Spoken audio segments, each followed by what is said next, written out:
3 weeks ago, a geology student named Rachel Vasquez was mapping fault lines in a restricted zone of Glacier National Park when a ground-penetrating radar picked up something unusual. 40 FT beneath the surface in sediment that hadn't been disturbed in 10,000 years. The machine registered a void, a cavern that didn't appear on any survey. She reported it to the Park Service. Standard procedure, expected nothing.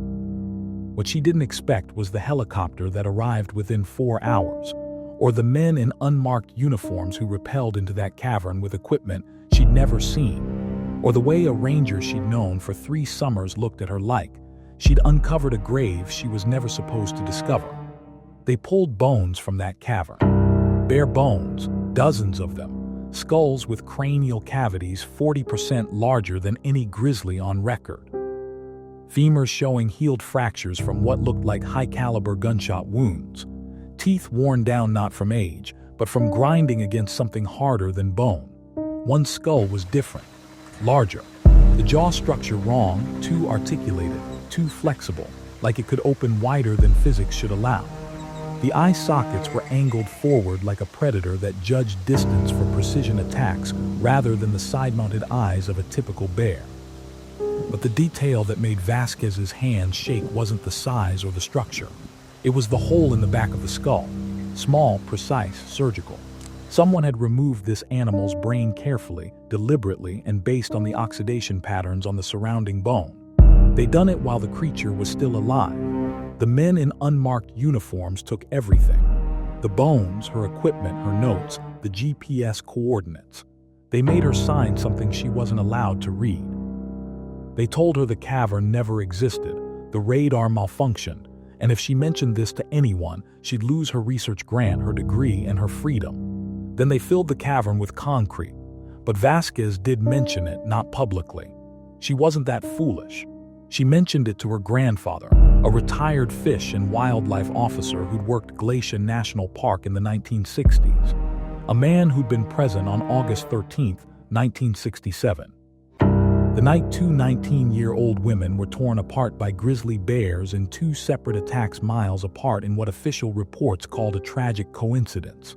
Her grandfather listened to her description of the bones, the skull with the wrong structure, the surgical extraction of the brain, the military response to a geological survey. When she finished, he was silent for a long time. Then he walked to a locked cabinet she'd never been allowed to open, removed a file folder yellowed with age, and placed it on the table between them. "I've been waiting 56 years for someone to find that cave," he said. "Now I need to tell you what really killed those girls and what we killed to cover it up." The folder contained photographs that made Vasquez's stomach turn, not the official photos released to newspapers in 1967. The sanitized images of concerned rangers and tranquilized bears. These were different close-ups of wounds that didn't match any bear attack pattern documented before or since. Tissue damage suggesting not just feeding, but something methodical, something that took its time. One photograph showed a poor print pressed into mud beside a body. The print was 18 and across, 3 times larger than the largest grizzly on record. But the truly disturbing detail was the depth. The print sank 9 into packed earth, suggesting a weight of over 2,000 lb. No bear that large had ever been documented in North America. Another photograph showed the face of the bear they'd killed after the attacks. The bear they told the public was responsible. It looked wrong even in black and white. The snout was too long, the eyes too close together, the fur pattern irregular in ways that suggested scarring from previous conflicts. But the last photograph in the folder showed something else entirely. A laboratory, stainless steel tables, men in white coats standing around something massive, something opened up for examination. The caption handwritten in her grandfather's script. Subject 7 terminated August 14, 1967. Autopsy revealed cerebral modifications inconsistent with natural evolution. Origin unknown. Investigation ongoing. The word ongoing had been crossed out in different ink. Years later, someone had written suspended, and below that in fresher ink, still resumed 2019. August 13, 1967 has been studied, analyzed and documented in books, documentaries, and academic papers. The official story goes like this. A Granite Park chalet high in Glacier's back country, a group of hikers encountered an aggressive grizzly bear near their campsite. 19-year-old Julie Helgerson was dragged from her sleeping bag and killed despite attempts by her companions to drive the bear away. Miles south at Trout Lake, another group of campers was attacked by a different bear. 19-year-old Michelle Coons died in that attack, also dragged from her sleeping location, also killed despite the desperate efforts of those around her. 2 attacks, 2 deaths, same night, miles apart. Pure coincidence, the Park Service said, a tragic alignment of circumstances. Drought that year had reduced natural food sources, pushing bears into closer contact with humans. It was a clean story, a believable story. A story that prompted the Park Service to completely overhaul its bear management protocols, leading to the modern practices of food storage requirements and bearer-resistant containers. But the story was a lie, not a complete lie. The attacks happened. The girls died. The bears were hunted and killed. But the full truth was something the Park Service and later the Department of Defense decided the American public wasn't ready to hear, because there weren't 2 bears that night. There were 7. Rangers counted tracks at both sites in the hours after the attacks. The Granite Park site showed evidence of at least 4 distinct animals circling the camp before the attack. The Trout Lake site showed 3. The track patterns weren't random. They suggested coordination, animals positioning themselves at specific points before moving in simultaneously. Grizzly bears don't coordinate. They're solitary predators, territorial, often hostile to other bears encroaching on their hunting grounds. The behavior documented that night was more consistent with wolves, pack hunters that communicate and strategize. But these weren't wolves. The tracks were unmistakably ursine. The witnesses who survived described bears, massive dark-furred grizzlies that moved with terrifying speed. What the witnesses didn't know, what the reports carefully omitted, was the detail that kept the Rangers awake for years afterward. The attacks happened at the exact same time, 10:47 p.m. both sites, 17 mi apart. Survivors at both locations reported hearing the first growls, the first screams at precisely the same moment, as if someone had given a signal, as if something had coordinated an assault across a distance that should have made coordination impossible. Within 24 hours, the decision was made to control the narrative. 2 bears, 2 attacks, tragic coincidence. The other 5 bears never mentioned the coordination, explained away as observer error. The simultaneous timing chalked up to coincidence layered on coincidence. But someone was asking questions. Someone with the authority to demand answers the Park Service couldn't provide. The bear they killed on August 14th wasn't hard to find. It was waiting for them. Search teams tracked it to a ravine 3 mi from Granite Park, following a blood trail that shouldn't have existed. The bear had been wounded in the attack by a ranger's pistol shot, but the amount of blood suggested a wound far more severe than the small caliber handgun could have inflicted. It was as if the animal had been bleeding before the encounter, as if it had been injured in some previous conflict they knew nothing about. When they found it, it was standing in a clearing, facing them, not running, not hiding, not displaying any of the avoidance behaviors typical of bears that had encountered humans. It was waiting. Ranger Thomas Kellerman was the first to fire. His shot hit the bear in the shoulder. A wound that should have knocked it down, should have sent it fleeing or charging. Instead, the bear turned toward him slowly, almost deliberately, and began walking forward. It took 11 shots to bring it down. 11 rounds from 3 different rifles, most hitting center mass. The bear kept walking until the 7th shot, kept moving until the 10th, and didn't fall until the 11th round struck it directly in the skull. The official report listed the kill as difficult due to adrenaline and animal's large size. What it didn't list was the conversation the Rangers had while standing over the body. That's not possible, Kellerman reportedly said. I shot it in the heart, first shot. I saw the impact. They'd found that first bullet later during the autopsy. It had penetrated the chest cavity, passed through the heart and lodged in the animal's spine. The heart showed the wound track clearly. It also showed something else. The tissue around the wound had already begun healing. The bear had walked toward them for 30 seconds with a bullet through its heart with a wound that should have killed it instantly. And the cellular analysis buried in a classified addendum the public never saw showed regeneration rates completely inconsistent with known biology. The brain was removed before the full autopsy could be completed, on whose orders Kellerman never learned, but he did learn where it was sent. A research facility in Montana that didn't officially exist, run by an agency that would and be acknowledged for another 20 years. The remaining tissue samples told a partial story. Bone density 40% higher than normal. Muscle fiber arrangement more efficient than any documented mammal. Adrenal glands 3 times standard size. And in the prefrontal cortex, the section of brain that was removed, the pathologist noted unusual convolution patterns suggesting enhanced cognitive capacity. In plain language, this bear was smarter than a bear should be, stronger, faster to heal. And based on the tissue scarring across its body, it had been in dozens of fights over its lifetime and won every single one. The question nobody could answer: where did it come from? And were there more? They found the answer in the archives. Decades of reports dating back to the park's founding in 1910, documenting attacks that didn't fit the profile. 1923, a survey team mapping the park's northern boundary vanishes. 3 bodies found, 2 never recovered. Wounds attributed to grisly attack, but the team's rifles were found fully loaded, never fired. None of the experienced outdoorsmen had managed a single shot. 1934. A CCC crew working on the Going to the Sun Road reports unusual bear activity in their work logs. 3 workers disappear over a 2-week period. The official explanation: desertion, but their personal effects, their pay, their letters home, all left behind. 1941. A military training exercise in the park's back country ends with 4 soldiers dead. The after-action report is classified and transferred to a department that later becomes part of the Defense Intelligence Agency.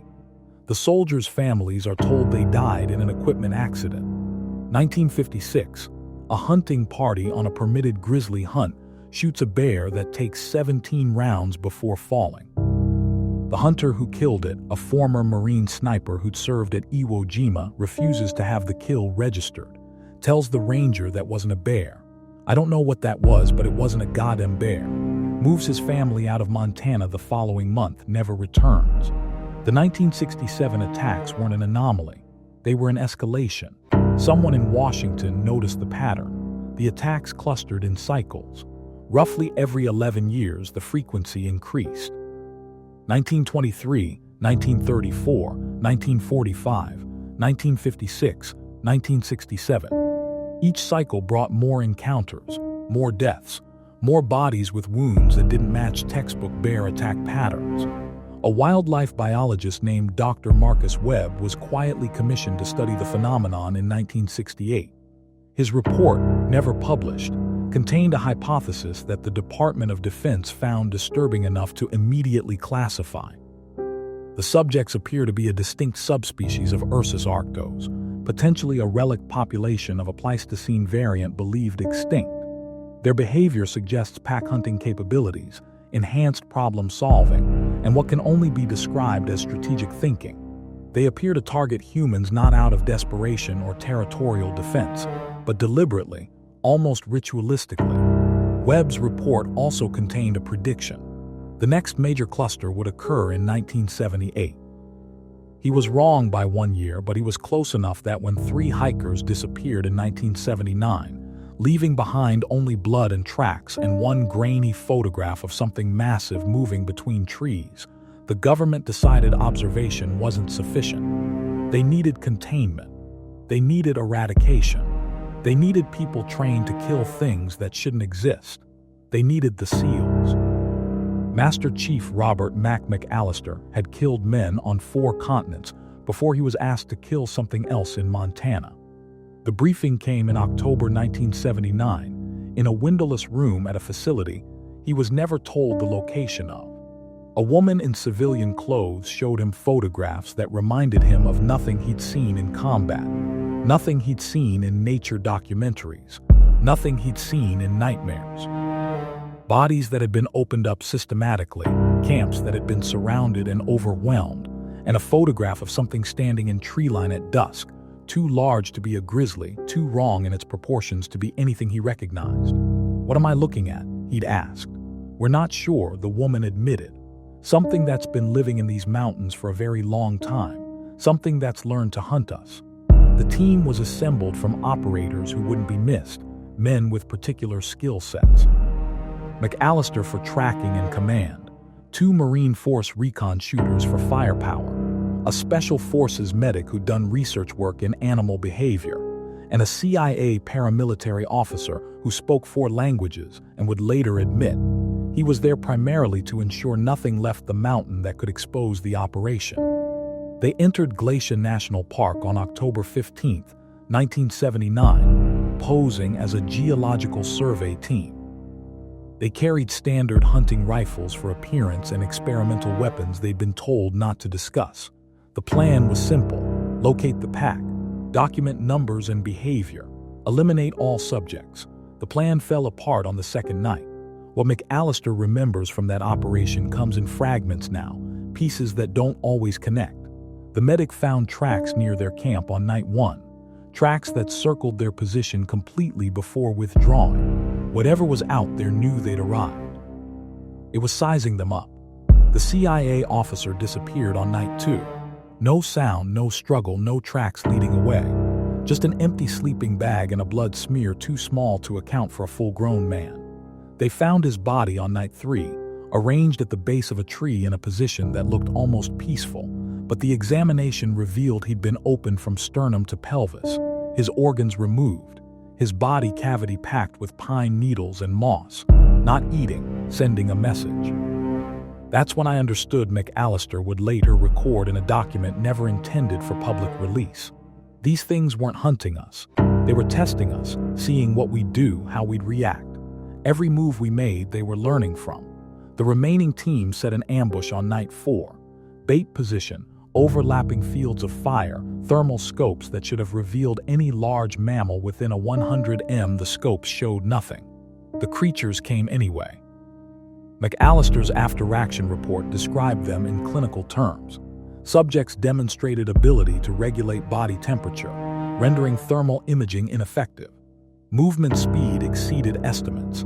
Pack coordination suggested nonverbal communication. Subjects displayed apparent understanding of human tactical formations and specifically targeted communication equipment before engaging personnel. In his personal journal kept hidden for 40 years, he was less clinical. They knew we were hunters. They knew we'd come to kill them, and they showed us precisely methodically that they were better at this than we would ever be. 2 team members died in the ambush. One was taken alive, dragged into the darkness, while the others fired at shapes they couldn't hit. McAllister and the surviving Marine fought their way to extraction, running for 6 miles through terrain that should have been impossible to navigate at night. The creatures followed them, kept pace, stayed just out of rifle range. But they didn't attack again. McAllister spent years asking himself why. Why take some and spare others? Why demonstrate dominance and then allow witnesses to escape? He found his answer in 2019 when his granddaughter called him with a strange story about bones in a cave and men in unmarked uniforms. When he opened the folder he'd kept locked away for 4 decades and saw the same questions written in his own handwriting, still unanswered. The creatures hadn't spared him. They'd released him so he'd tell others what he'd seen. So the stories would spread, would mutate, would make anyone who heard them sound crazy. They were managing their own mythology, controlling the narrative, making sure that anyone who got close to the truth would be dismissed as a crackpot before they could be believed. Whatever lived in those mountains was smart enough to understand how human society worked, smart enough to weaponize doubt. And based on what Rachel Vasquez had found in that cave, the bones, the surgical extractions, the military response, someone else had figured out the same thing. Someone was collecting these creatures, studying them, learning from them. The question McAllister couldn't answer. The question that kept him awake at night, even now.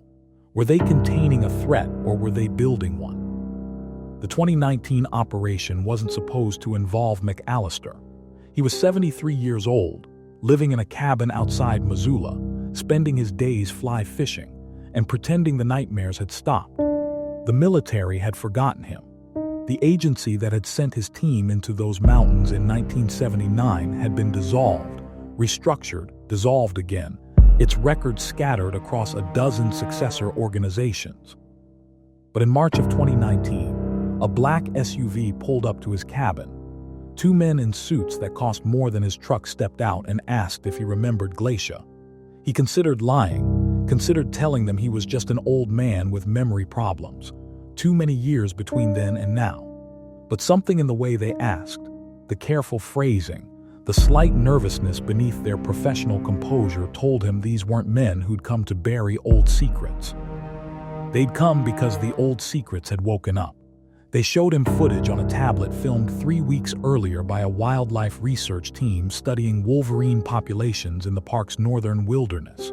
The team had set up motion-activated cameras throughout a remote valley, hopping to document the elusive predator's territorial patterns. The footage showed something else. The first clip was timestamped 3:47. A deer entered frame, moving quickly, panicked, running from something outside camera range. Standard predator-prey behavior. Then the deer stopped, froze completely mid-stride as if it had hit an invisible wall. It stood there for 11 seconds, trembling before something massive moved across the background. Too fast for the camera to capture clearly, just a blur of dark fur and a shape that was wrong, too large, proportions off, moving in a way that suggested joints bending in directions they shouldn't. The deer collapsed, not attacked, just collapsed as if its heart had simply stopped. The blur didn't return. The second clip was from a different camera. Same night, 40 minutes later. This one was clearer.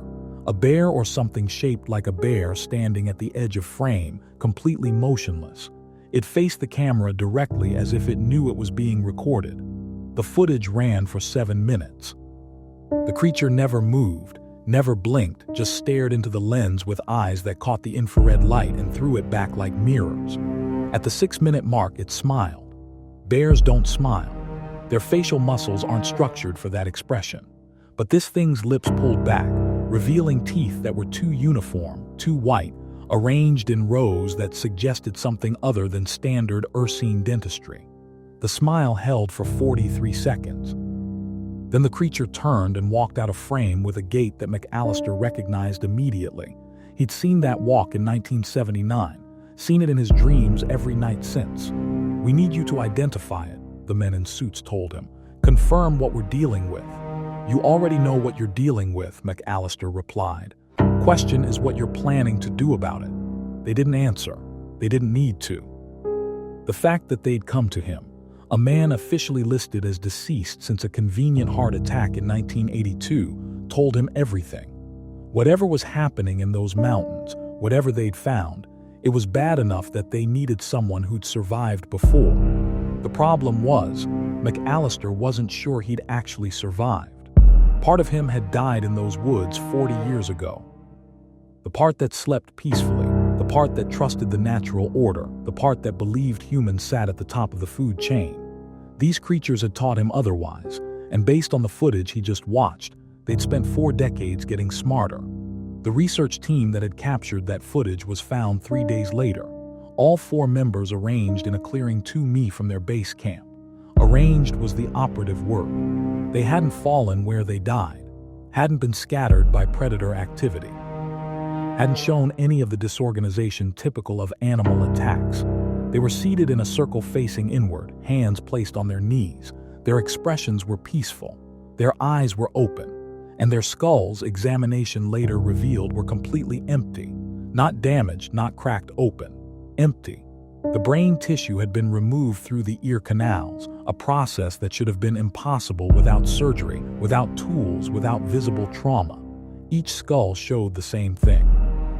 Gray matter extracted with precision that exceeded anything in modern medical science. Something was harvesting human brains, and it was getting better at it. The wildlife cameras had captured more footage in the days after the team's death. Creatures moving through the camp, examining equipment, manipulating objects with paws that demonstrated fine motor control no bear should possess. One clip showed a creature standing upright, fully upright, balanced on hind legs in a posture that was almost human, studying a satellite phone as if trying to understand its function.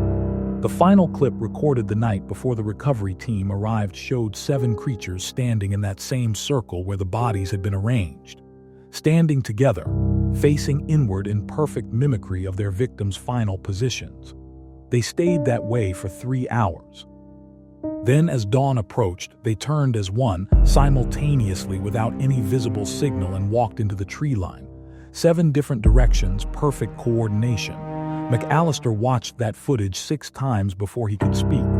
"They're not just hunting anymore," he finally said. "They're studying us, learning how we work."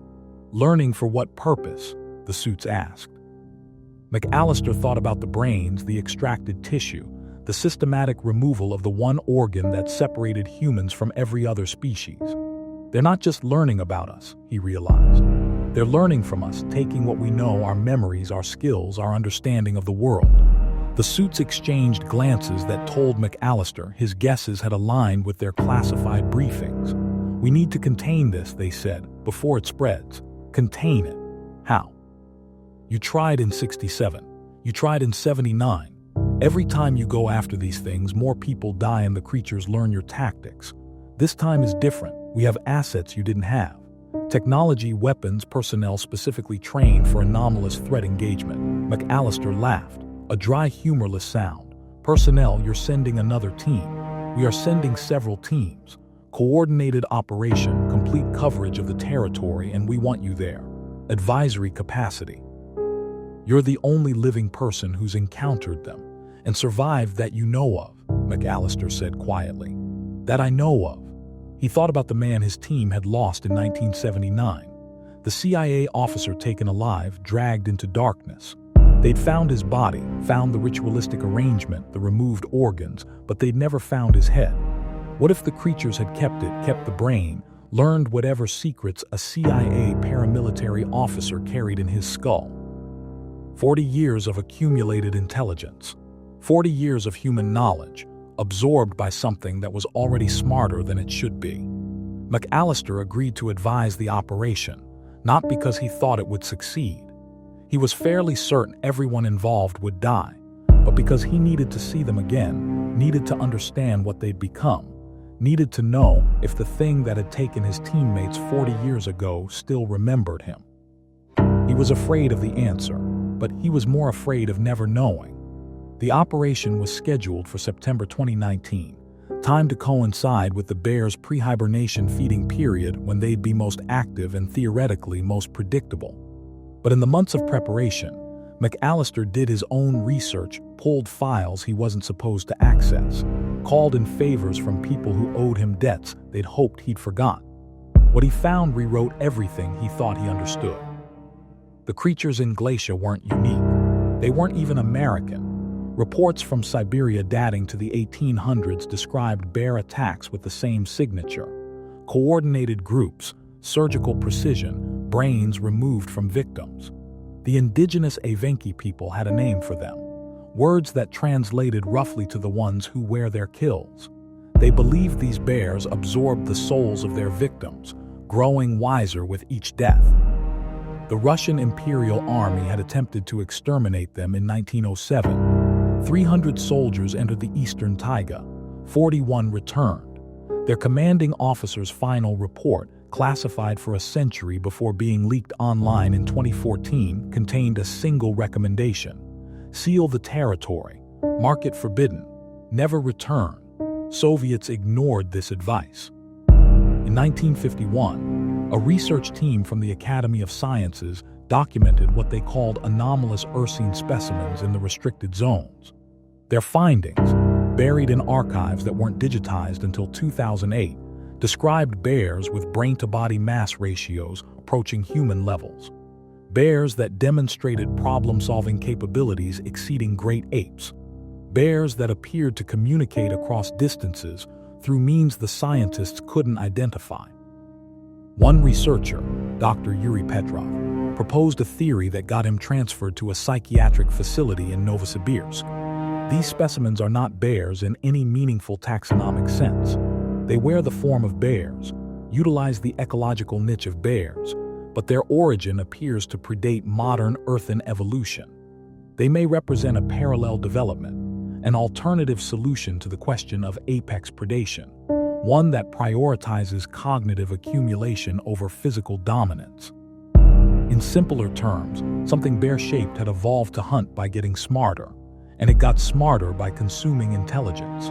McAllister found evidence that both American and Soviet intelligence agencies had been aware of each other's encounters.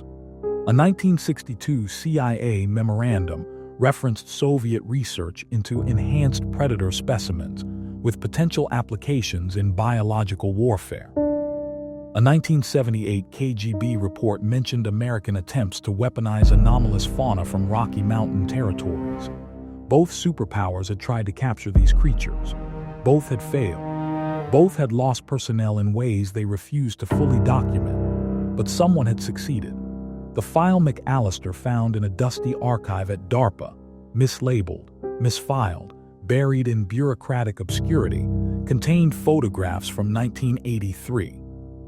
A laboratory, containment cells, and inside one cell, clearly visible through reinforced glass, a creature that matched every description from every encounter. It was smaller than the ones in the wild, thinner. Its fur had fallen out in patches, revealing skin that was gray and raw, stretched over musculature that didn't match any known anatomy. Its eyes were open, fixed on the camera, and in those eyes was something McAllister recognized with sickening certainty. Intelligence, hatred, patience. The creature had been captured, studied, tested. The file contained partial documentation of experiments, cognitive assessments that showed learning curves faster than any animal on record, problem solving that exceeded chimpanzees by orders of magnitude, and something the researchers called mimetic transfer. The creature could absorb information from biological tissue, feed it brain matter, and it would gain access to the memories stored within. The researchers had tested this with rat brains, dog brains, and the file hinted, but never confirmed human tissue from volunteer donors. What the creature learned, it kept. What it kept, it could teach, because there was more than one. The file referenced Subject 7 repeatedly, but also mentioned contact with wild population and potential for remote communication. The captive creature wasn't isolated. It was connected to others of its kind, sharing what it learned with the pack. Every experiment the government conducted, every test, every probe into this creature's capabilities, the knowledge went out into the wild. The creatures in Glacier, in Siberia, in wherever else these things existed, they were all learning from what the captive experienced. The government had spent decades trying to understand these things, and in doing so, they'd been teaching them. Teaching them about weapons, about tactics, about human psychology and military strategy, about the full scope of human knowledge and capability. The file ended in 1987 with a single notation: program suspended following Subject 7 containment breach. Casualties 47. All research materials transferred to redacted for long-term storage.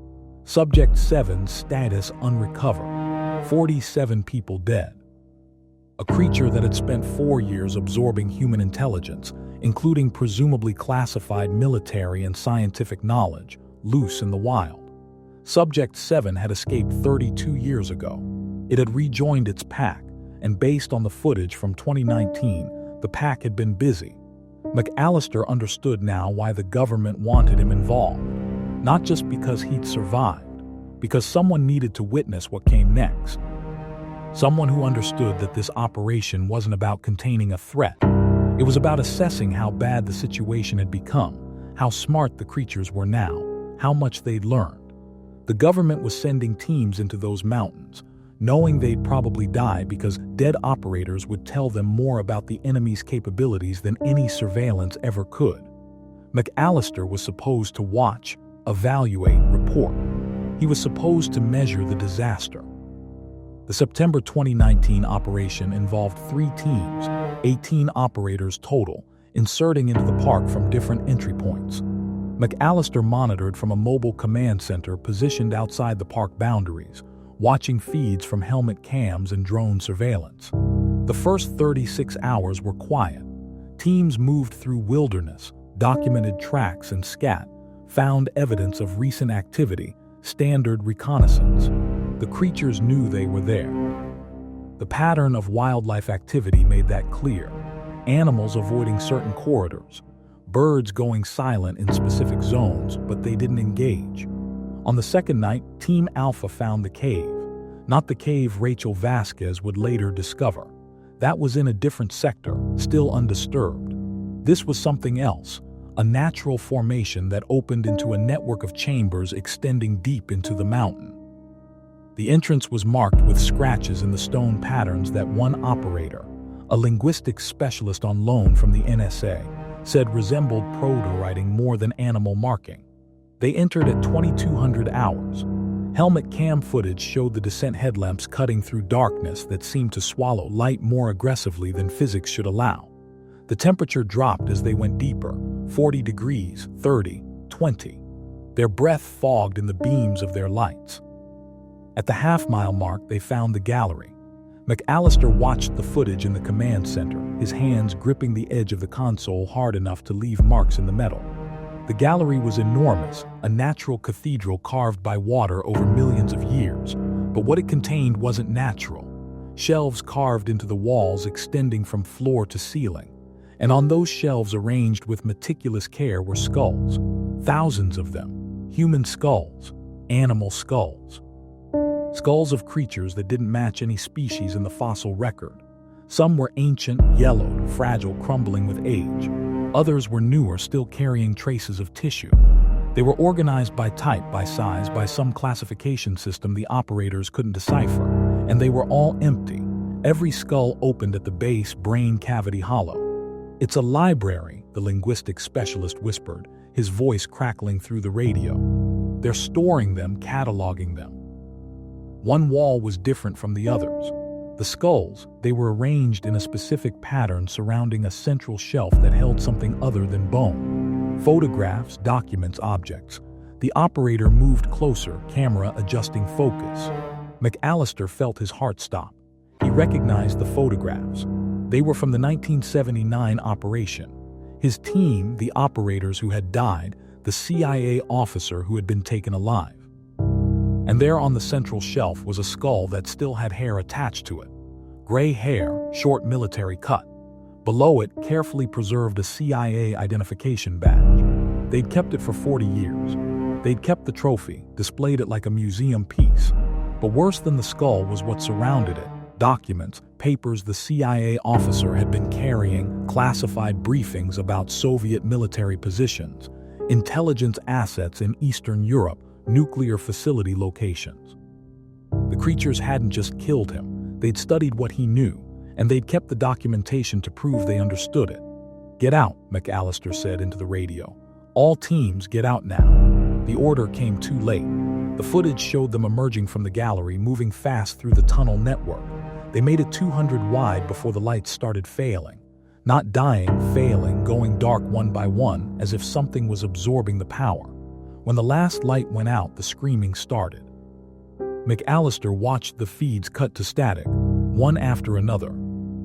Listened to the radio traffic dissolve from tactical communication to panic to silence.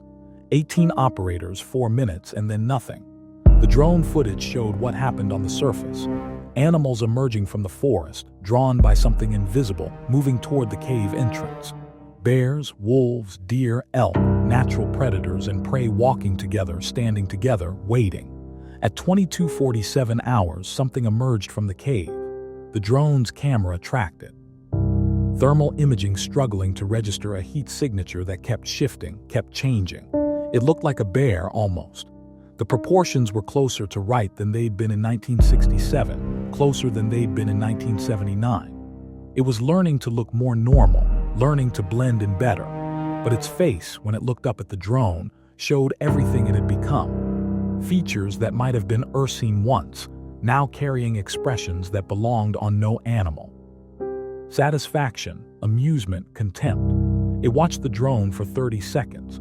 Then it did something that made McAllister understand exactly how badly they'd underestimated these creatures. It waved, a human gesture, precise and deliberate, a wave goodbye. Then it dropped to all fours and disappeared into the forest, and the assembled animals followed it like disciples following a prophet. The drone tracked movement for another 3 hours. Multiple signatures spreading out from the cave, moving in patterns that suggested not escape but dispersal. They weren't fleeing. They were distributing, carrying whatever they'd learned to different territories, sharing the knowledge. McAllister was airlifted out before dawn. The operation was classified so deeply that even acknowledging its existence became a federal crime. The cave was sealed, officially listed as a geological hazard. The bodies were never recovered. In the official record, 18 military contractors died in a training accident in Idaho. Closed casket funerals, grieving families who would never know the truth. But the creatures knew. They knew everything now. Every tactical approach the military might use, every weapon system, every communication protocol. And they'd waved goodbye because they wanted McAllister to survive, wanted him to report what he'd seen, wanted the government to understand exactly what they were dealing with. Not animals, not even predators in any conventional sense. Something that had been watching humanity for millennia. Something that had been learning from us, consuming our knowledge, building towards something. The wave wasn't just mockery, it was a message. We see you, we understand you, and when we're ready, there's nothing you can do to stop us. 4 years passed. The government maintained surveillance on Glacier, monitoring activity with satellites and ground sensors. The creatures were there. Seismic data showed movement in deep cave systems. Occasional surface activity during the coldest months, but they didn't hunt humans. No attacks, no disappearances, no incidents. McAllister knew what that meant. They were consolidating, processing what they'd learned, preparing for something. Then Rachel Vasquez found the second cave. Her discovery wasn't random. The ground-penetrating radar she'd been using was new technology capable of imaging deeper than previous generations. The grant funding her research had come from a shell company that McAllister traced back eventually to a private military contractor that had lost personnel in 2019. Someone was looking for something in those mountains using civilian researchers as unwitting scouts. When Vasquez found the cave with the bones, the specimens, the surgically extracted skulls, she triggered an alarm that brought military response within hours. But the alarm hadn't been set by the government. It had been set by someone else, someone with resources and reach that exceeded official channels. McAllister started digging. What he found was worse than government conspiracy, worse than military cover-up, worse than anything he'd imagined in 44 years of nightmares. A private organization had been tracking the creatures for decades, not to contain them, not to destroy them, to communicate with them. The organization called itself the Prometheus Foundation, though it operated under dozens of shell companies and fronts. Its founding documents, obtained through channels McAllister would never reveal, laid out a philosophy that made his blood run cold. Human evolution has stagnated. Our cognitive development has plateaued. The specimens represent an alternative path, a species that continues to grow, to learn, to evolve. Engagement with these entities offers the possibility of accelerated human advancement. We must learn from them as they learn from us. The Foundation had been feeding the creatures, not food information, providing access to research, to technology, to knowledge that would normally require years of education to understand. They believed they were building a partnership, a relationship between species that could benefit humanity. What they didn't understand, what the recovered documents from their failed engagement attempts made horrifyingly clear, was that the creatures had already determined humanity's role in this relationship. Not partners, not students, livestock. The Prometheus Foundation had lost 43 researchers in engagement attempts between 1995 and 2018. Each loss was documented in clinical detail. Each researcher had been consumed, not just killed, but absorbed. Their knowledge taken, their skills acquired. Their understanding of human systems, financial, governmental, technological, added to the collective intelligence of the pack. By 2018, the creatures understood stock markets, military command structures, political systems, and technological infrastructure. They understood because humans had taught them. Humans who thought they were building bridges when they were really building weapons aimed at their own species. And the creatures had been sharing this knowledge, not just with the pack in Glacier, with populations across the globe, through means the Foundation couldn't explain, some form of communication that operated below human detection, possibly through infrasound, possibly through something even more exotic. The Siberian population knew the hypothesized populations in the Carpathians, the Himalayas, the deep forests of Southeast Asia. They all knew. Every piece of information fed to one group became available to all. A distributed intelligence, a network of predators spanning continents, accumulating human knowledge for generations, preparing for something that no government, no military, no organization had the power to prevent. The cave Rachel Vasquez found wasn't a burial site. It was a node, a repository where information was physically stored. Brains preserved in the cold, their contents accessible to creatures who had learned to read neural tissue like humans read books. And the concrete the military poured into that cave. The Foundation's documents suggested it wouldn't matter. The creatures had other nodes, dozens of them, maybe hundreds. Every expert who'd ever studied them, every soldier who'd ever hunted them, every researcher who'd ever engaged with them. Their knowledge was in those repositories, preserved, cataloged, available. The creatures weren't just smarter than bears. They were becoming smarter than humans collectively, exponentially, and they'd been at it for millennia while humanity didn't even know they existed. McAllister shared what he'd found with his granddaughter the day before his heart finally gave out for real. Rachel Vasquez took the folder of documents, the photographs, the evidence of a threat that dwarfed anything she'd imagined. She asked him what she was supposed to do with it. His answer stayed with her for years afterward. Tell people, make them laugh, make them dismiss you, make them call you crazy. But tell them because the creatures want silence. They want to operate in shadow to accumulate power while we stay ignorant. The only weapon we have, the only thing they can't absorb is awareness. Make people watch the forests. Make them question the animal attacks that don't quite add up. Make them wonder why some hikers disappear without trace, while others are found too carefully arranged. He paused, breathing heavily, knowing these were among his last words. They've been hunting us for 10,000 years, learning us, perfecting their approach. Whatever they're building toward, it's coming soon. I can feel it. The 2019 attack wasn't testing our defenses. It was confirming we don't have any. They know now that nothing we can do will stop them. Then why tell people at all? Rachel asked if it's hopeless. McAllister smiled, the first genuine smile she'd seen on his face since childhood. Because hope isn't the point. Understanding is. Every person who knows the truth is a sensor, an early warning system. When it starts, whatever it is, those people will recognize it. They'll adapt faster than the ones who don't know. They might survive long enough to figure out something I couldn't, figure out what they want. Not food, not territory, not dominance. They could have taken all that centuries ago if that's what they were after. They want something else, something specific. And until we know what it is, we can't protect it. He died that night. Official cause, heart failure. Rachel found him in his chair, facing the window that looked toward the mountains, expression peaceful. No footprints this time. No signs of intrusion, just an old man whose heart had finally given up. But when she went through his effects, she found one detail that made her blood freeze. His skull had been surgically opened precisely, cleanly, with no blood, no trauma, no sign of how it had been done. His brain was gone. 6 months after McAllister's death, hikers in Siberia reported finding a cave filled with bones.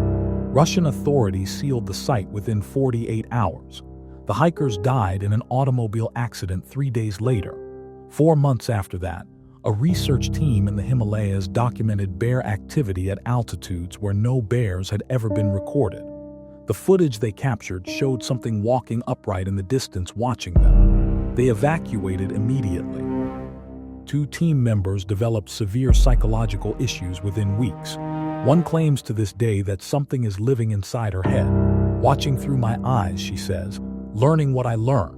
3 months later, attacks resumed in Glacier National Park, not the dramatic mass casualties of 1967 or 2019, quieter incidents, hikers who disappeared and were never found, campers who reported seeing something at the edge of their fire light. Something that watched all night without blinking, without moving, without doing anything except observing. The Park Service attributed the disappearances to standard wilderness hazards. The recovered bodies, those that were recovered, showed animal attack patterns consistent with grizzly predation. Nothing anomalous, nothing that would raise flags. But Rachel Vasquez noticed the pattern. The disappeared were all specialists. A computer scientist, a structural engineer, a genomics researcher, a military strategist on vacation with his family, a linguistics professor who specialized in ancient languages, not random victims, selected targets, specific skill sets being harvested. She tried to go public, posted on forums, contacted journalists, reached out to researchers who documented similar patterns. Most ignored her. The few who responded warned her to stop. They're monitoring these channels. One anonymous message read, "Not the government, something else." Something that responds to certain keywords, certain concepts. Every time someone gets close to the truth, they draw attention. And attention gets you selected. Rachel stopped posting publicly, but she didn't stop researching. What she found, piecing together fragments from a dozen countries and 100 years of documentation, was a timeline, a progression, a plan unfolding across generations, invisible to any single observer, clear only when viewed from the distance of history. 1851-900, initial contact observation, learning human languages, social structures, basic capabilities. 1900-1950, escalation, testing human responses, evaluating defensive capabilities. Identifying vulnerabilities. 1952-000, integration, establishing communication with fringe human groups, feeding them information, building allies who didn't understand they were being used. 2000, present, preparation, final knowledge acquisition, selecting specific expertise, building towards something. The pattern suggested a species playing the longest game imaginable. Patient beyond human comprehension, building toward an objective that required centuries of preparation, and based on the acceleration of incidents, the increasing sophistication of target selection, the way they'd started harvesting specialists rather than random victims. The preparation was almost complete. Rachel's last contribution to the record was a document she uploaded to 6 different cloud servers encrypted with keys she distributed to people she trusted. A summary of everything she'd learned. A warning. They're not animals. They never were. They're something else. Something that found an ecological niche in the age of megafauna and has been optimizing ever since. They wear the bodies of bears because it's effective camouflage. They hunt humans because we represent the richest cognitive resource on the planet. But they are not trying to replace us. That would be too simple, too direct, too immediate for creatures that think in millennia. They're trying to transcend, to accumulate enough human knowledge, technological, cultural, spiritual, to become something new, something that combines the best of what they are with everything we've learned in 10,000 years of civilization. Every brain they take is a piece of the puzzle. Every expert they harvest adds capability. Every generation they study teaches them more about who we are and what we can do. When they're ready, when they've absorbed enough, something will change. They'll stop hiding, stop hunting in shadows, stop pretending to be animals, and we'll finally see what all this preparation was building toward. Rachel Vasquez disappeared on October 15, 2024. Her cabin was found empty. No signs of struggle, no evidence of where she went. Her computers had been wiped, not by human hands. The forensic analysis suggested, but by something that understood technology well enough to erase data at the hardware level. The only thing left was a photograph on her desk. Her grandfather, young and strong, standing at the entrance to Glacier National Park in 1967 before the attacks, before he knew what lived in those mountains. Behind him, barely visible in the tree line, a shape that didn't belong, watching, waiting, already learning. The photograph had been taken 57 years before, and the shape in the trees, when enhanced, when analyzed, when examined with modern technology, showed something impossible. It was looking at the camera directly at the lens, as if it knew even then that someone would be studying this image decades later. As if it wanted to be seen. As if it had been waiting for us to finally understand. 3 weeks after Rachel's disappearance, a park ranger in Glacier documented unusual bear activity near the sealed cave where bones had been discovered. Large groups of grizzlies congregating in ways that defied normal behavior, standing together, facing the same direction, waiting. He reported the activity to his supervisors. They told him to stay away from the area. That night, seismic monitors across the Rocky Mountains detected something strange. Low-frequency vibrations too deep for human hearing pulsing in patterns that didn't match any natural phenomenon. The patterns repeated every 11 minutes for 3 hours, then stopped. Researchers who analyzed the data said the patterns resembled communication, structured, intentional, like something was sending a message across hundreds of miles of rock and earth, or like something was receiving one. In the morning, the bears were gone, not just from Glacier. Reports came in from across the western states. Grizzly populations that had been monitored for years had simply vanished. Not dead, not relocated, gone, moving, gathering somewhere. Nobody knows where. Nobody knows why. But in the quiet moments when the wind dies down and the forest goes still, rangers in a dozen national parks report hearing the same thing. Breathing. Deep, rhythmic, patient. The mountains themselves inhaling and exhaling like something alive. Something that's been waiting for a very long time. Something that just received the signal it's been expecting. There are places in this world where the mountains remember, where the stone holds secrets older than human civilization. And in the winter of 1982, deep in the frozen peaks of the Hindu Kush in Afghanistan, a Soviet military unit discovered why some places should remain untouched. My name is Senior Lieutenant Mikhail Voronin. What I'm going to tell you was classified at the highest levels of Soviet military intelligence, erased from official records, buried under threats and silence for over 30 years. But some truths refused to stay buried. 32 men deployed into those mountains in February 1982. 16 returned. The others didn't die in combat. They didn't desert. They simply vanished into the darkness beneath the earth. And what we found down there, what found us, defied every rational explanation we'd ever been trained to trust. The Soviet government sealed those caves with explosives and made us disappear into bureaucratic reassignments.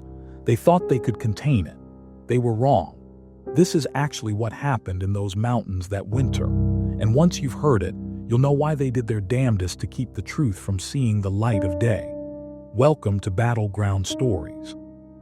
This is where war turns into dark and unsettling stories.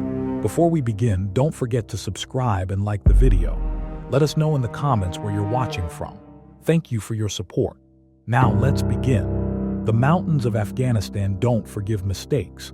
And in the winter of 1982, in the shadow of the Hindu Kush, I learned that some mistakes aren't even yours to make.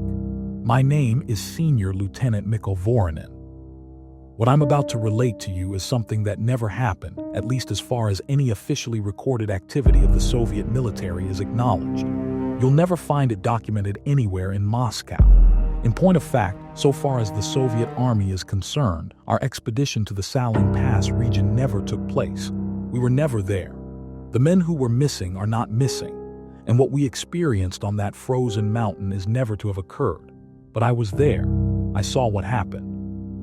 And 30 years later, I still wake up in the middle of the night, hearing the wind through those mountain passes and wondering if the silence was worse than the sounds that came before it. It started with a routine briefing at our base near Bagram. Routine. That's the word that kills you in a place like Afghanistan. You start thinking something is routine. You start letting your guard down.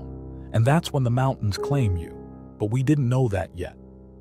We were young, most of us, well-trained, confident in our equipment and our doctrine. The Soviet army was supposed to be invincible. That's what they told us. That's what we believed. I remember walking into the briefing room noon that morning. The air was thick with cigarette smoke and the smell of bad coffee. Major Fedorov stood at the front. A map of the Hindu Kush spread across the wall behind him. Red circles marked various positions, supply routes, defensive positions, areas of known Mujahideen activity, standard operational planning. "Gentlemen," Fedorov began, his voice carrying that particular blend of authority and exhaustion that defined our officer corps in those days. "You're being reassigned. Effective immediately, your platoon will deploy to secure a secondary supply route through the Hindu Kush, approximately 40 kilometers north of the main Saling Highway." I exchanged glances with Sergeant Karpov, my most experienced NCO. Secondary routes meant trouble. They meant places the main columns couldn't go, or had stopped going for reasons that weren't always explained in briefings. "The route has been inactive for 3 months. Fedorov continued. "Previous security detachments were withdrawn due to operational restructuring. Your mission is to reestablish a permanent presence, secure the road, and ensure safe passage for supply convoys." Operational restructuring. Military euphemism for something went wrong and we're not telling you what. "What kind of enemy activity are we expecting?" I asked. Fedorov paused just for a moment, just long enough for me to notice. "Intelligence suggests minimal hostile presence in the immediate area. The Mujahideen have concentrated their efforts along the main supply lines. This route should be relatively quiet." Should be. Another one of those words that means something different in the mountains. We deployed 2 days later. 5 BTR-60 armored personnel carriers, a full motorized rifle platoon of 32 men, enough ammunition and supplies for a month-long deployment. The convoy wound its way up through the passes, leaving the relative civilization of the valley behind. The road deteriorated quickly from paved highway to gravel track to barely more than a carved path on the mountain side. The weather was brutal. February in the Hindu Kush is a special kind of hell. The cold doesn't just chill you, it invades you, seeps into your bones, makes every movement an effort. The wind howls through the passes like something alive, something angry, and the thin air at altitude leaves you constantly breathless, constantly exhausted. We reached the designated position just before nightfall. An old Soviet outpost built years ago and apparently abandoned in haste. The buildings were still standing, mostly intact, but they had that particular emptiness that speaks of sudden departure. Equipment left behind, personal items scattered, meal preparations interrupted. They left in a hurry, Sergeant Karpov observed, kicking at a discarded boot in what had been the barracks. Maybe they got reassigned, Private Sokolov offered. He was young, still had that optimism that hadn't been beaten out of him yet. "Maybe," Karpov replied, but his tone suggested he didn't believe it. We spent that first evening securing the perimeter, setting up defensive positions, getting the radio equipment operational. Standard procedure, everything by the book. Corporal Melanov, our vehicle commander, got the BTRs positioned in a defensive circle. Radio operator Morozov established communications with battalion headquarters. Everything was proceeding exactly as planned. As darkness fell, I stood outside the command building, looking out over the mountains. The Hindu Kush stretched in every direction, jagged peaks silhouetted against the dying light. Beautiful and deadly, ancient and utterly indifferent to the young men who thought they could control it. Permission to establish patrol schedule. Senior Lieutenant Karpov appeared beside me, notebook in hand. "Standard rotation," I said. 2-man teams, 4-hour shifts. Keep them close to the perimeter. I don't want anyone wandering off in this terrain." "Understood. The men are nervous. They should be." "This place feels wrong." Karpov nodded. "The previous garrison, you think they saw combat? No bullet holes in the walls, no signs of fighting. Whatever made them leave, it wasn't a firefight. Then what?" I didn't have an answer, not then. The first patrol went out at 10 p.m. Private Sokolov and Private Dmitriev. Young, reliable, both veterans of 6 months in country. They were supposed to check the northern approach, the road we'd come in on. Make sure nothing had followed us up from the valley. Standard patrol routine. They never came back. At first we thought they'd just gotten lost. Easy to do in the mountains at night, even with clear weather. We sent out a search team at 1:00 when they missed their check-in. Sergeant Karpov led it personally, took 4 men, followed the patrol route by flashlight. They found nothing. No tracks beyond the perimeter, no sign of struggle, no blood, no equipment. It was as if Sokolov and Dmitriev had simply walked out into the darkness and ceased to exist. "This doesn't make sense," Karpov reported back, his breath misting in the freezing air of the command building. "We followed their tracks for maybe 200 m, clear footprints in the snow, then nothing. The tracks just stopped. Stop how I demanded. Tracks don't just stop. I know that, Senior Lieutenant, but these did. One moment, 2 sets of clear boot prints heading north. Next moment, nothing. Like they were picked up and carried away. I felt something cold settle in my stomach, and it wasn't just the mountain air. Get everyone inside the perimeter, double the guard. Nobody goes anywhere alone. You think it's Mujahideen. I don't know what it is, but until we do, we're not taking chances." The rest of that night passed in tense silence. Every man on alert, weapons loaded, eyes scanning the darkness beyond our lights. But nothing happened. No attacks, no sounds, just the wind, constant and mournful through the mountain passes. Dawn brought no relief. The morning personnel count confirmed what we already knew. 2 men gone, vanished without trace. I reported it to battalion headquarters via radio. "Command. This is Sierra 24 reporting 2 personnel missing from last night's patrol. Request search and rescue support." The response took longer than it should have. When it came, the voice was tense. "Sierra 24, command. Negative on search and rescue. Maintain your position. Await further instructions. Command, we have missing personnel. We need maintain your position, Sierra 24. That is an order." The radio went dead. I stared at the handset, then at Morozov, who looked as confused as I felt. Did they just tell us not to search for our missing men? That's what it sounded like. "Senior Lieutenant, get them back on the line. I'm trying. They're not responding." For the next 3 hours, we tried to reestablish communications with headquarters. Nothing. The radio was working perfectly.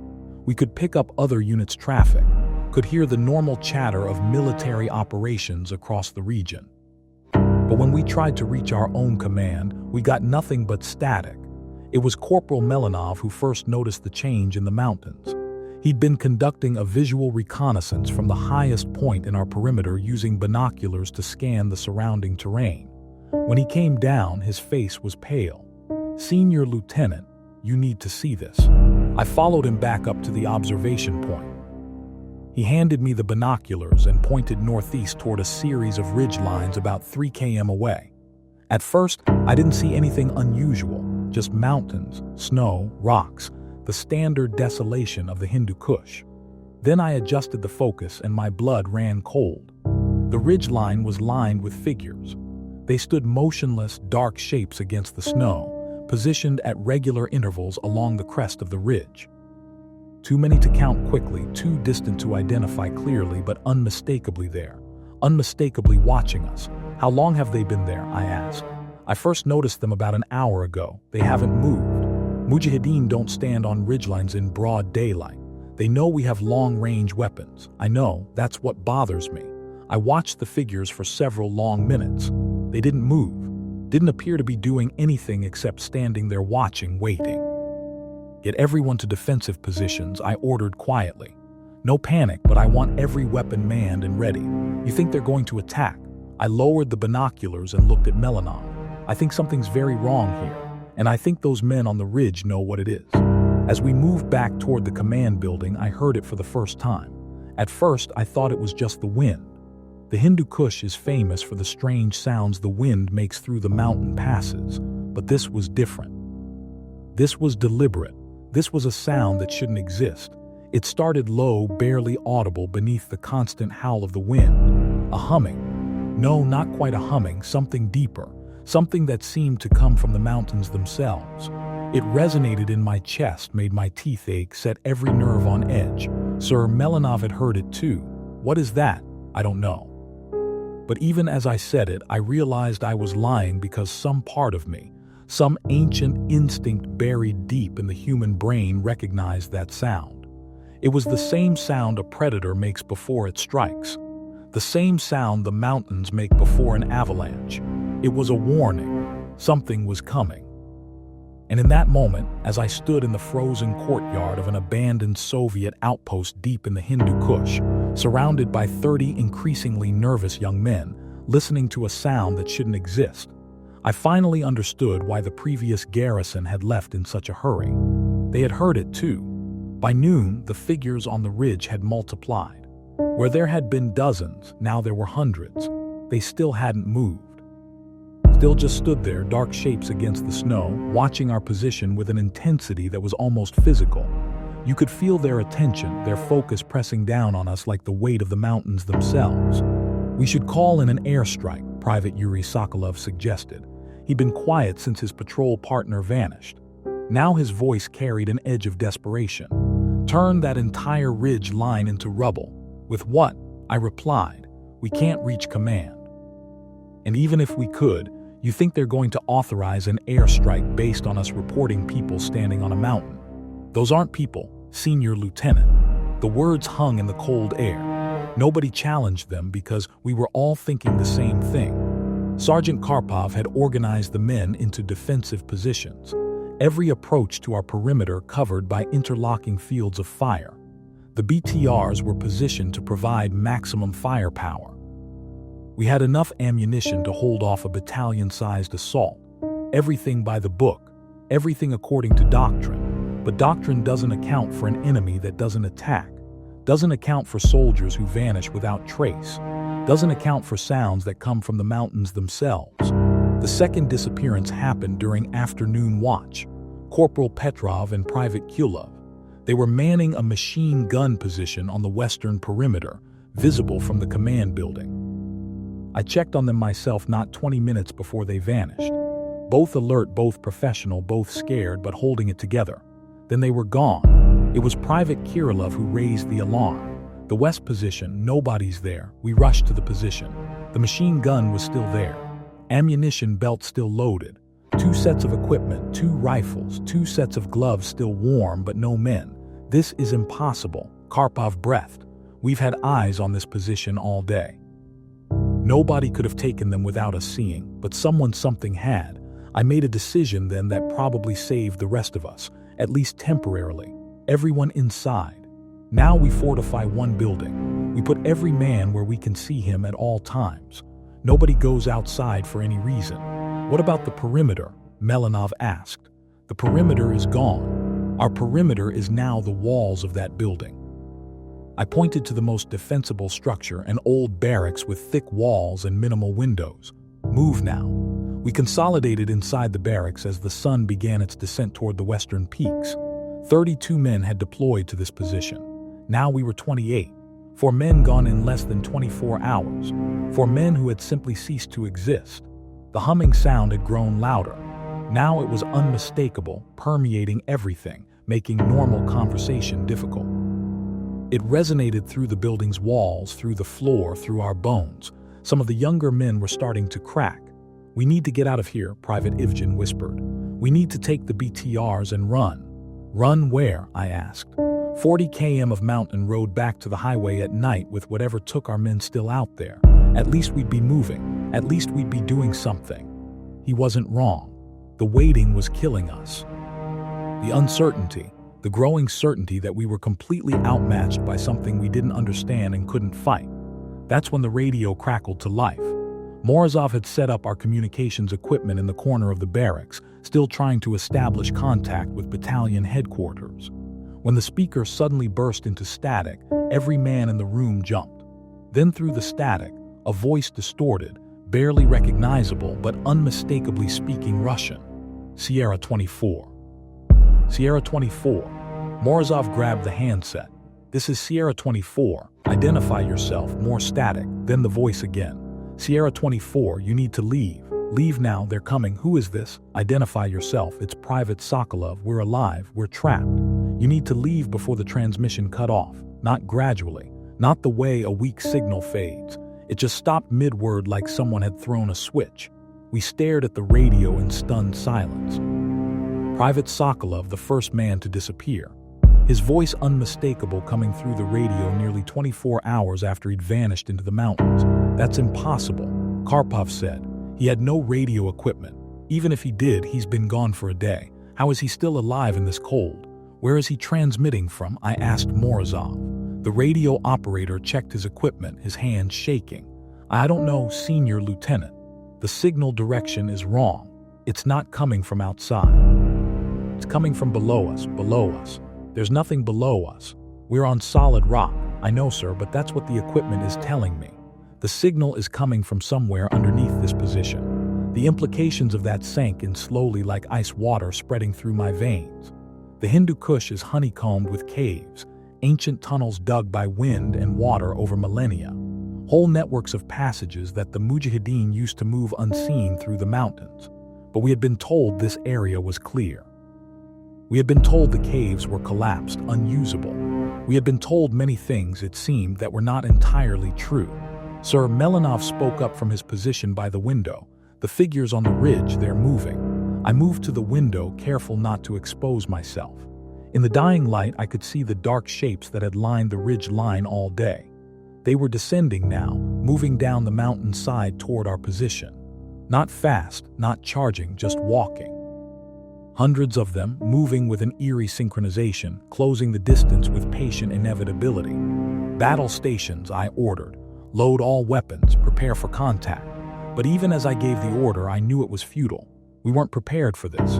Couldn't be prepared for this because this wasn't warfare as we understood it. This was something else entirely. The sun touched the western peaks, painting the snow blood red.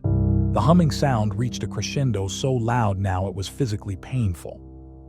And as darkness began to fall on our position in the Hindu Kush, I understood with terrible clarity why this supply route had been abandoned, why the previous garrison had fled, why headquarters had refused to send help. They knew, they had always known, and they had sent us here anyway. The figures were getting closer. In less than an hour, they would reach our perimeter, and when they did, I suspected we would finally understand what had happened to our missing men. We would understand what lurked in these mountains, what claimed the unwary and the unprepared. We would understand and we would join them, unless we could find a way out before full darkness fell. Darkness in the Hindu Kush isn't like darkness anywhere else. It's absolute complete. The kind of darkness that makes you question whether your eyes are even open. And as the sun vanished behind the western peaks that evening, that darkness descended on our position like a physical thing, swallowing the mountains, swallowing hope, swallowing any illusion we had of being in control. The figures had stopped their descent about 200 m from our perimeter, just stopped. We could see them in our spotlights. Or rather, we could see the places where the light seemed to be absorbed, dark shapes that refused to be properly illuminated. They formed a complete circle around our position. Hundreds of them, maybe thousands, standing motionless in the snow, patient as the mountains themselves. "Why don't they attack?" Private Ivjan asked, his voice barely steady. He was manning one of the windows, rifle pointed at the darkness beyond our lights. "Because they don't need to," Sergeant Karpov replied quietly. "They're waiting for something. Waiting for what? I don't know, and I'm not sure I want to find out." I was studying our options, and they were all bad. The BTRs were outside about 50 m from the barracks. We could try to make a run for them, load everyone aboard and drive out through the encirclement. But that meant crossing open ground under those watching shapes. And something told me that the moment we stepped outside, the waiting would end. The radio crackled again. This time it was a different voice. Corporal Petrov, one of the men who'd vanished from the western position just hours ago. "Senior Lieutenant Voronin, can you hear me?" Morozov grabbed the handset immediately. "Petrov, where are you? What's your status?" "Static." "Then I don't know where I am. It's dark, cold. There are tunnels, so many tunnels. Are you injured?" "No, not injured, but Senior Lieutenant, you need to understand something. They don't want to hurt us. They want to show us." "Show you what?" A long pause. The static seemed to pulse in rhythm with that ever-present humming sound. Then Petrov's voice again, but different now, distant, almost dreaming. "The mountain is alive, Senior Lieutenant. It's been alive for thousands of years longer. And it's angry, so angry we disturbed something, the previous garrison. They found something they shouldn't have. They opened something, and now it won't close. It won't." The transmission cut off again, leaving only static and that damned humming. "He is delirious," Melanov said. "Hypothermia, oxygen deprivation. He's not making sense." But Private Sokolov, who'd been quiet since we'd heard his partner's voice on the radio, spoke up. What if he is making sense? What if there's something down there in the tunnels? There are no tunnels here, I said. But even as I spoke, I was remembering the intelligence briefing, the casual mention that the previous garrison had been withdrawn due to operational restructuring. The way Major Fedorov had paused when I asked about enemy activity. The fact that headquarters had refused to send help, had ordered us to maintain position, had then gone silent entirely. They knew something they hadn't told us. Morozov, I said suddenly, when you set up the radio equipment, did you find any records from the previous garrison? Logbooks, reports, anything? There was a filing cabinet in what used to be the command post. Most of it was empty, but he paused, thinking. There was one folder. I didn't look at it closely. Just routine maintenance records, I thought. Get it now. He moved to the corner where we'd stacked the salvaged equipment from the other buildings, found the folder, brought it to me. The papers inside were standard Soviet Army forms, supply requisitions, vehicle maintenance logs, duty rosters, but tucked in the back, almost like someone had hidden it deliberately, was a handwritten report.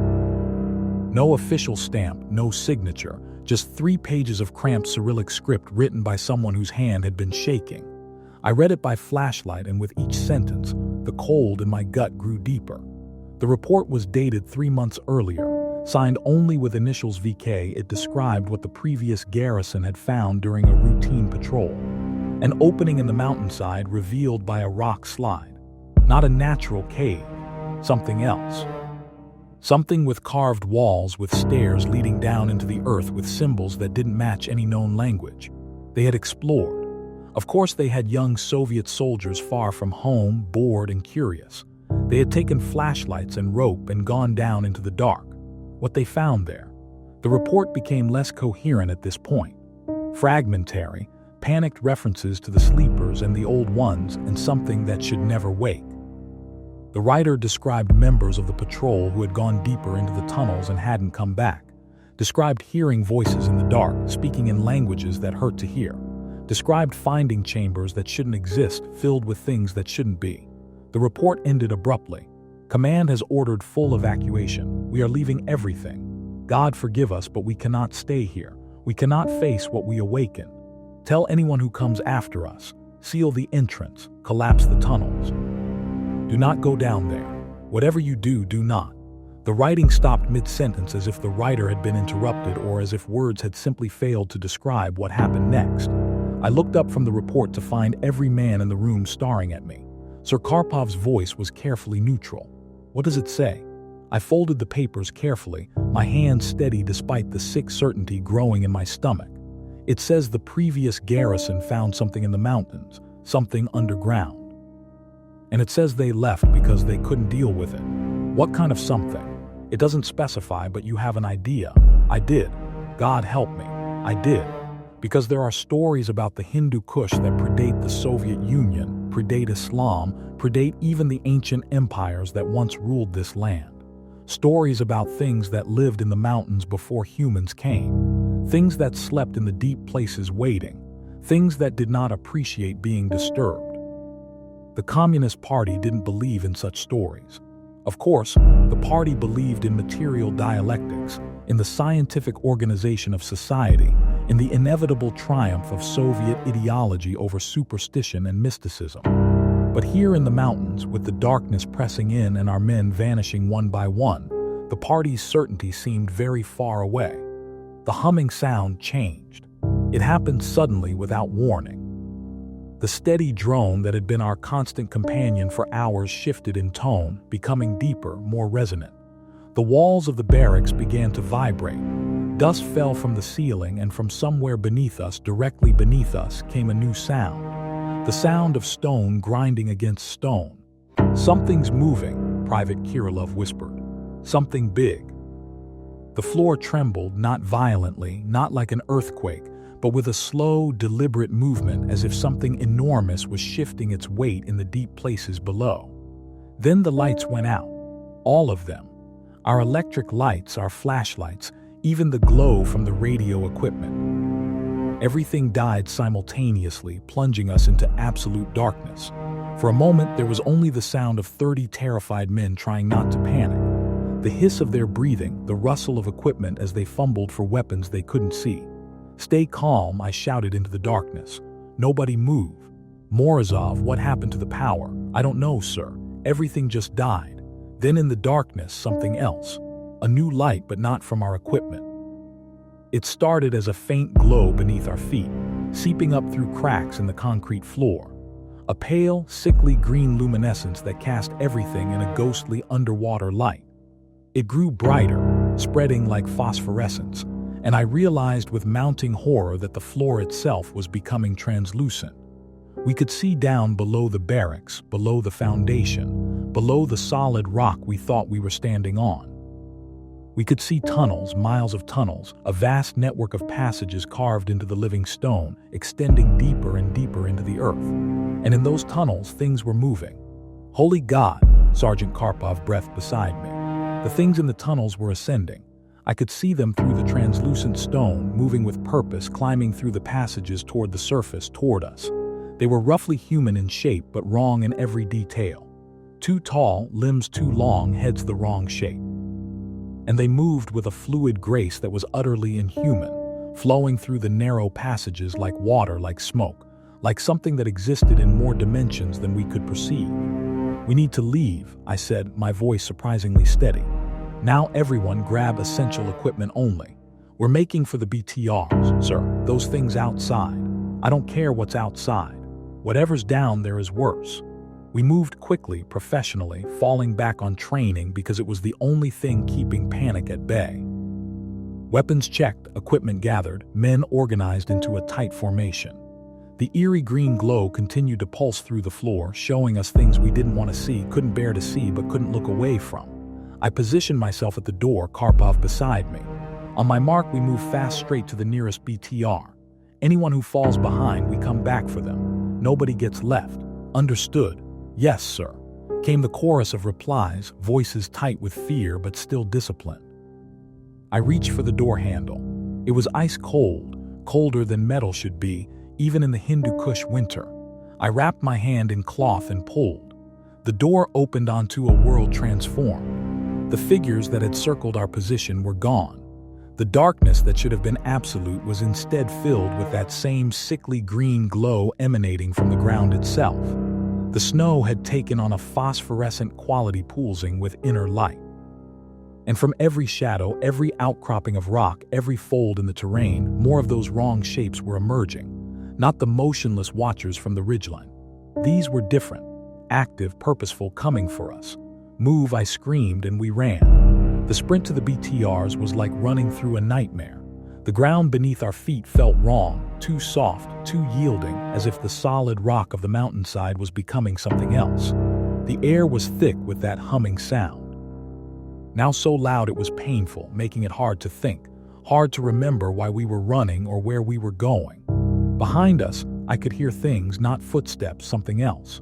The sound of reality tearing, of space folding, of dimensions bleeding into each other. And voices, dozens of voices, hundreds, speaking in languages that predated human language that existed before the concept of language itself. Private Ivjan fell, just stumbled and went down. Before anyone could react, before anyone could reach for him, he was gone. Not dragged away, not attacked. He simply ceased to exist in our reality, folding into the ground like a figure in a painting being erased. "Keep moving," Karpov roared. "Don't stop." We reached the BTRs. The first vehicle's engine turned over.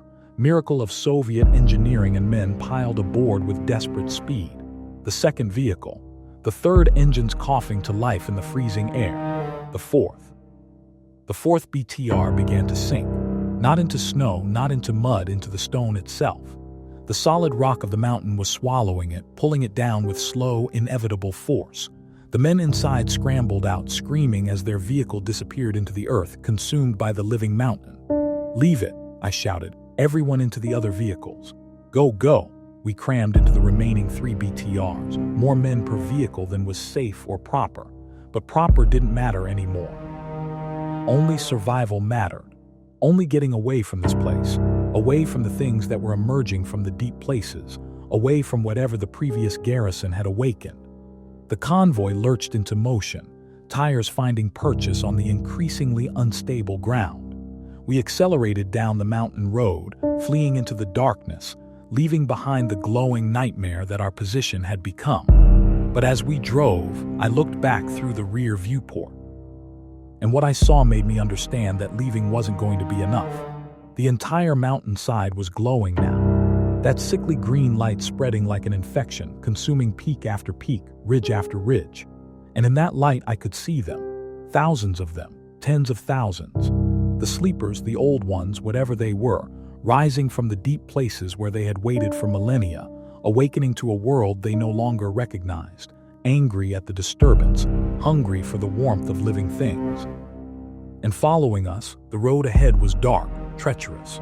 A narrow track carved into the mountainside with sheer drops on one side and solid rock on the other. We drove without lights, navigating by instinct and desperation because lights would have shown us what was pursuing, and I don't think any of us could have maintained sanity if we'd seen it clearly. The radio crackled through the static, another voice. This time it was Private Dmitriev, who'd vanished on the first night with Sokolov. "Senior Lieutenant, you can't escape. None of us can, they're everywhere now. In the stone, in the air, in the spaces between. They've been here all along, just sleeping, waiting, and we woke them." Dmitriev listened to me, I said into the handset. "Where are you? Can you get to the surface?" "I am the surface, sir. Don't you understand? We all are. Everyone who went down into the deep.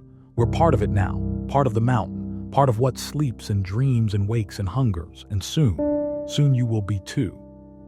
The radio went dead. This time, I think permanently.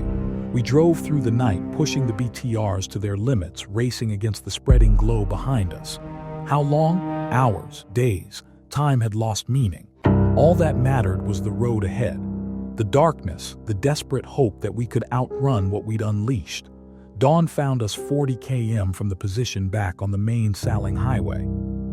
The pursuing glow had stopped at some unseen boundary, as if there were limits to how far the sleepers could extend their influence. Or perhaps they had simply decided we weren't worth following. Perhaps they had more important concerns. We reached our base near Bagram as the sun climbed over the eastern peaks. Of the 32 men who had deployed to the secondary supply route, 16 returned. The rest were simply missing. Not killed in action, not casualties of war, just gone, vanished into the mountains, into the stone, into whatever lay beneath the Hindu Kush. I expected a debriefing, expected questions, investigations, perhaps even courts-martial for abandoning our position. Instead, we were met by Major Fedorov and a group of officers I didn't recognize. Men in unmarked uniforms with hard eyes and harder expressions. "You were never at that position," Fedorov told me quietly, pulling me aside. "Your unit was never deployed there. The men who are missing were transferred to other units. Paperwork will reflect this. Official records will show a routine month-long deployment with no casualties. Sir, those men are gone, Senior Lieutenant. And the best thing you can do for them, for yourself, for everyone, is to forget they existed. Forget that position exists. Forget what you saw. How can I forget? Because if you don't, you'll end up like the previous garrison commander committed to a psychiatric facility, drugged into silence, eventually dying in a convenient accident." Fedorov's expression was stone. The party cannot acknowledge what exists in those mountains. Voronin cannot admit that there are things older than Soviet power, stronger than our ideology. So those things do not exist officially, and neither does your experience. He handed me a folder. Inside were reassignment orders effective immediately. Scattered postings for me and my surviving men spread across the breadth of the Soviet military, making sure we could never compare notes, never corroborate our stories, never speak of what we'd seen. "One more thing," Fedorov said as I turned to leave. "The entrance to the tunnels, the place the previous garrison found, it's been sealed, explosives, thousands of tons of rock brought down to bury it. So whatever was down there, it's trapped now, contained. For how long?" Fedorov didn't answer, didn't need to. We both knew the truth. You can't trap something that old, that powerful, that fundamentally other with mere explosives and rock. You can only delay it, slow it down by time, and hope that when it finally breaks free, you're far away or dead or both. That was 30 years ago. I never saw any of my men from that deployment again. Never tried to find them. Followed my orders, kept my silence, built a new life on the foundation of a lie. But sometimes late at night, I hear that humming sound again, feel the vibration in my bones, and I wonder if the mountain is still dreaming, if the sleepers are still sleeping, if the seal is still holding, or if somewhere in the Hindu Kush, in the deep places beneath the stone, something ancient and terrible is still rising, still hungry, still angry at being disturbed, and still waiting for the day when the seal finally breaks. The official story, the one that exists in Soviet military archives to this day, says nothing happened. Our deployment was routine. Our return was scheduled. The men who didn't come back were simply transferred to other units through normal administrative channels. Clean, simple, bureaucratically perfect. But you don't carry bureaucratic perfection in your nightmares. For 30 years, I followed orders, built a quiet career in military logistics, far from the mountains, far from anything that might remind me of that. February in 1982, I married, had children, became, by all external measures, a normal man living a normal life in post-Soviet Russia. But normal is a lie we tell ourselves to keep functioning. And some lies are harder to maintain than others. It was 15 years after the deployment when I first tried to find the others. Not officially, just quiet inquiries through old military contacts. Whatever happened to Sergeant Karpov? Did anyone know where Corporal Melanov ended up? Casual questions, the kind old soldiers ask about comrades they've lost touch with. The answers, when they came, were disturbing in their consistency. Karpov had died in a training accident in 1985. Vehicle rollover, tragic but not uncommon. Melanov had committed suicide in 1987. No note, no explanation. Radio operator Morozov had died of a heart attack in 1990 despite being only 32 years old and in perfect health. One by one, the men who had survived that deployment were dying. Not all at once, not in any pattern obvious enough to draw official attention, but steadily, inevitably, as if something was checking names off a list. I stopped asking questions after that, but the dreams continued, always the same. I'm back in the Hindu Kush, standing outside that barracks, watching the mountainside glow with that sickly green light. And from the depths, I can hear them calling. The men who didn't make it out. Sokolov, Dmitriev, Petrov, Kyulov, all the others. Their voices merged with something older, something that speaks in frequencies human throats were never meant to produce. We're still here, senior lieutenant, they say. Still waiting, still part of the mountain. And the mountain remembers. The mountain always remembers. Then I wake up, sheets soaked with sweat, heart pounding, and I have to walk through my apartment touching familiar things. My coffee maker, my bookshelf, my daughter's childhood drawings on the refrigerator to convince myself that I'm really here, really awake, really free of that place. Except I'm not free. None of us ever were. The year 2000 brought the first news reports. Small items buried in the back pages of newspapers. Unusual seismic activity in the Hindu Kush region. Nothing major, just odd readings that didn't quite match known geological patterns. Scientists were puzzled but not alarmed. I was terrified. By 2005, the reports were more frequent. Entire villages in the high valleys reporting strange lights in the mountains. Shepherds refusing to take their flocks above certain elevations. Local legends dormant for generations suddenly being spoken of again in frightened whispers. Something was stirring. I tried to warn someone, anyone. I wrote letters to the Russian military, to former Soviet officials, even to international geological organizations. I explained what we'd found in 1982, what had been sealed beneath thousands of tons of explosives and rock. I begged them to send teams to verify the seal was holding. The responses, when they came at all, were polite dismissals. "Thank you for your concern, Mr. Voronin. Your information has been noted.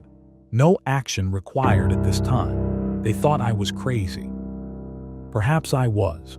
Perhaps 30 years of nightmares had unhinged something in my mind, made me see patterns where none existed, threats where there were only natural phenomena. But in 2012, the seal broke. Not all at once. Not catastrophically, just a crack, a fissure, a small opening in the massive rockfall that had buried the entrance to those ancient tunnels. small enough that the few people who noticed dismissed it as normal geological erosion. But I knew better. The dreams changed after that, became more vivid, more urgent. Now when the voices called from the mountain, they weren't just remembering. They were inviting, beckoning, promising that if I returned, I would finally understand. Finally know the truth of what slept beneath the Hindu Kush. I'm 72 years old now. My wife died 3 years ago. My children are grown with families of their own, living lives I can be proud of, even if I can't fully participate in them. The lies I've carried, the secrets I've kept have hollowed me out from the inside. I'm a shell, a ghost, a man haunted by a past that officially never happened. Last month I bought a plane ticket to Kabul. My children think I'm insane. Papa, my daughter said, tears in her eyes. Afghanistan is still a war zone. You can't just go there, not at your age, not for any reason, but she doesn't understand. None of them do. How could they? I never told them the truth. Never burdened them with knowledge of what their father had seen, what he had unleashed, what he had left behind in those mountains. I'm writing this in a hotel room in Kabul, preparing for the journey north. I've hired guides who know the mountains, who can get me to the Salang Pass region without attracting too much attention. They think I'm a nostalgic old soldier wanting to see the places where I served in my youth. They don't ask too many questions. Money speaks louder than curiosity in Afghanistan. I don't know what I'll find when I reach that position in the Hindu Kush. Maybe nothing. Maybe the seal is holding after all, and my nightmares are just nightmares. My fears just the paranoia of an old man whose mind has been too long alone with its ghosts. Or maybe I'll find that crack in the rockfall has widened, that the things beneath are closer to the surface than they've been in millennia, that the mountain is waking fully now, and the time for containment, for denial, for comfortable lies has passed. If that's the case, then perhaps I can do something. Finish what should have been finished 30 years ago. Find a way to seal that entrance permanently, even if it costs me everything. It would be fitting, in a way, the last survivor of that deployment, returning to face what we all should have faced instead of running. Or perhaps the mountain will simply claim me as it claimed the others. Add my voice to that chorus calling from the depths. Make me part of whatever waits in the darkness below the Hindu Kush. Either way, the running stops. The lies end. The truth, whatever it is, gets faced. I'm leaving this account with my lawyer, with instructions to release it should I not return. My children will be horrified. The Russian government will deny everything. The world will call it the ravings of a senile old soldier. But somewhere in those denials, those dismissals, those comfortable rejections of uncomfortable truth, maybe someone will listen. Maybe someone will understand that there are things in this world older than our civilizations, deeper than our understanding, more patient than our comprehension. And maybe, just maybe, that someone will be ready when the mountain finally wakes completely, when the sleepers rise, when the seal breaks for good, because it will break. That much I know with absolute certainty.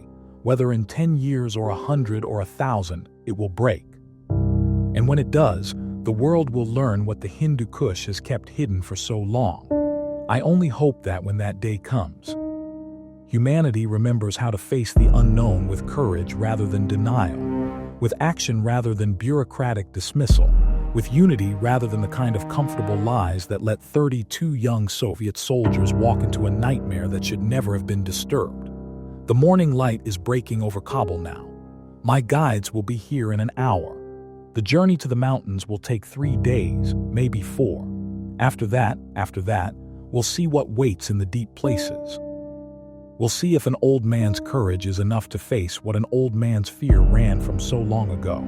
And if I don't return, if this account is all that remains of Senior Lieutenant Mikhail Voronin, then let it serve as a warning. There are things that should not be disturbed, places that should not be explored, seals that should never be broken, and mountains that should be allowed to keep their secrets. But we didn't listen then, and I fear we won't listen now. The Hindu Kush waits, patient, ancient, eternal, and somewhere in its depths, my men are still calling. It's time I answered.